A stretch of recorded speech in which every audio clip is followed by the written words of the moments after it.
Hello po sa mga teacher dyan. Update tayo dito sa ating reclassification sa ating pong teaching position from teacher 2 to 7. So dito po ay may mga nauna akong video na nagpahayag ako doon ng aking mga opinion tungkol po dito sa mga kailangan sa ating pong reclass. So dito po ay kanina nagkaroon kami ng conference at na-share sa amin yung process po ng reclassification. So ang division po ay bumuo ng mga selection committee para po sa reclass at pinaliwanag doon na kaya hindi pa naman siya totally na ipaliwanag, pahapyaw lang sa kumbaga, pero may nabanggit po doon yung mga kailangan. So dito po ay sa baba makikita natin yung comparative assessment result na education. So syempre ang basic, bachelor's degree, at kung meron ka namang masteral, meron ka pong points, karagdagang puntos po dito sa education. So training, so yung mga training maganda po kung NAEAP accredited or meron pong hours na kailangan. So sa ating pong T3, T1, T2, T3, so may mga oras po yung training. Meron pong 8 hours, 16 hours. Then experience, siyempre kung yung teaching experience mo kung ilang taon na. Then performance, so sabi sa amin kanina kailangan yung IPCRF, siyempre yung approved. And pagdating po dito sa classroom, observable, and non-classroom, ito po ang medyo malabo pa. Pero ang sabi sa amin, meron daw po talagang demonstration. Pero hindi po doon titingnan itong mga classroom observable and non-classroom. At meron pa, sabi, may nabanggit pa sa aming interview. And ang maganda po nito, bumase kayo sa inyo pong district at division kung ano po yung ilalabas nila. And kung kayo pa ay nagbabalak na magparang ay magpa-reclass ngayong taon, kayo po ay mag-prepare na ng inyong mga papel kasi inihahanda na po yung tungkol sa reclass kasi meron na ngang binuong selection committee, meron pong district and division. So nabanggit sa amin para pagkapag daw ay teacher 1 to 3, ikaw daw po ay magde-demo sa district at yung T4 5, 6, 7 baka daw po sa division.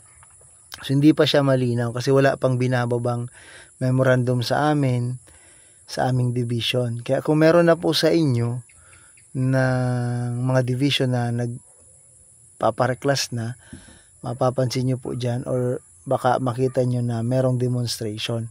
Pero ang hindi malinaw sa amin yung itong mga indicators na ito, tulad po ng kung magti-T4 ka kasi merong 21 proficient COIs at very satisfactory at merong 16. So kung magde-demo, tinatanong ko doon, kung magde-demo tayo, kaya ba na ipakita ng isang teacher ang 21 proficient COI at 16, samantalang pag tayo po ay nagkakaroon ng mga classroom observation, iilan lamang pong mga indicators ang ating pong pinapakita, tulad po ng indicators natin sa domain 1. Hindi naman po ito lahat na ilalagay. Kung hanggang dito is 37, paano natin maipapakita yung 21? Yun po yung tanong ko. So sabi hindi ko pa masyadong malinaw yung sagot, pero sabi titingnan daw sa IPCRF, pero may demo. At sa demo, ang titingnan lamang po ay yung process. So hindi pa malinaw kasi wala pa talagang memorandum. Pero may demo daw, pero hindi tungkol dito sa tinatawag na itong ganito. So medyo malabo pa siya. Pero kung kayo pa ay sa Camarines Sur, ako po ay teacher sa Camarines Sur, wala pa sa aming binababang memorandum. So mag-update ako kung ano ang sa amin, pero siguro sa ibang division meron ng update. Wala akong makikita eh. Pero kung meron man sa inyong division, yun po ang sabi sa amin, kailangan uling mag-demo. At ang titingnan lamang daw yung process. So hindi malinaw sa akin kung itong mga performance requirement na itong tinatawag na itong mga indicators na kailangang ipakita ay doon mo gagawin sa demonstration. Kasi sinabi ko nga doon sa isang video na hindi naman kayang ubusin lahat or ipakita lahat yung 21. At least dito 21. Buti nga yung teacher 5, 6 proficient COI and 4 proficient NCOI at outstanding. Ito yung dalawa. Pero dito sa T4, 21. So, dito sa 6, sa teacher to 6. So, nandito sa ating pong joint circular, ang T1 na 1 taon, pwede na siyang magpa-T2. Dapat meron na siyang IPCR. So, 1 year experience. Pwede ka na magpa-T2. Ano po, yung T2, yung T2, 2 years experience bago ka mag T3. So,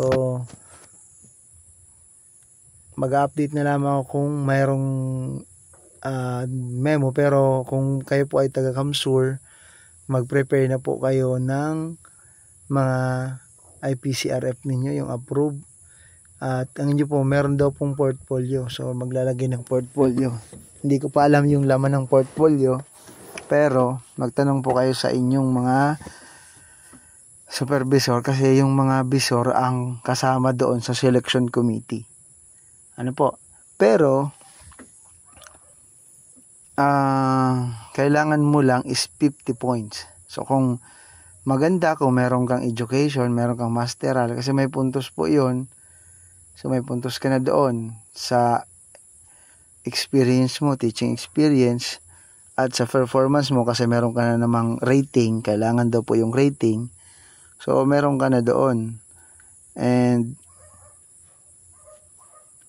meron ka ng punto. So, kailangan lang natin is 50 points. So, kung meron ka ng puhunang 30 points, so 20 na lang ang inyo pong kukunin. Ano po, dito sa baba, makikita natin, merong mga training. So meron ka ng training.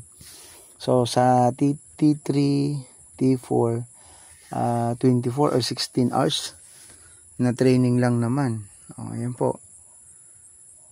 Tingnan po natin kung ilan yung training. Tapos, experience performance.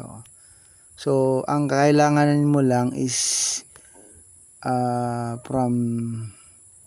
basahin nyo po itong joint circular. Ano kung gusto nyo pong makita. Ang sa ating pong tupas na tayo. Ang ating pong T1 to para mag T4 ka is 16 hours of training or completion of the prerequisite. So maganda ay related po sa teaching ng ating training. Ano po? So yan ang kailangan. So kung taga-Kamsur ka, mag-prepare ka na para sa reclass kasi sabi magkakaroon po ng reclass ngayong taon. Mas maganda yung prepare na po kayo. So ulitin ko po, may demo po siya.